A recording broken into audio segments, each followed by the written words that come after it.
यार उद्देश्य केवल नारी मान सुरक्षा देवाई आमर सभापति भक्तचरण दास सारा ओडिशा रे जो डाकरा जाइए आम तो आगुरी विधानसभा घेराव कर सारी आज आमर सब ब्लॉक 314 ब्लॉक आज घेराव करा भितर आम आज ग्लोब ब्लॉक रे आज आम मशाल शोभा यात्रा करमर दलर कहवा कथा है विगत सरकार रे अगणित झील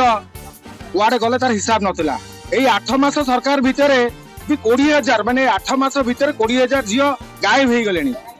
स्कूल गर्भवती होती नारी की रास्तार सुरक्षित नियंती केवल यही सरकार केवल सुभद्रा योजना बांटिकी भोट नवा चक्कर द्वितीय नारी मान किसी आशा करती ना किंतु कांग्रेस दल आज नारी मान कथा चिंता करी राजरास्तार ओल्लैची विगत 1.5 मास आम आंदोलन कर चलु सुरक्षा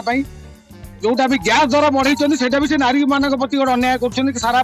माने गोटे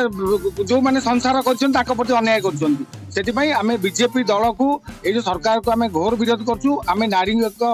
सुरक्षा आम लड़ाई करूँ खाली मशाल शोभा अवतरण आगू को आहरी बड़ बड़ कार्यक्रम जारी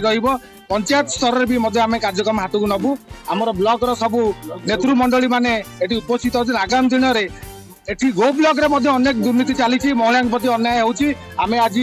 जी नेतृमंडली ब्लॉक सभापति आरंभ कर आम सब पंचायत सभापति मैंने आमर सब मुरबी मैंने आम आलोचना कर आगामी दिन में गोटे ब्लॉक घेराव कार्यक्रम करूँ।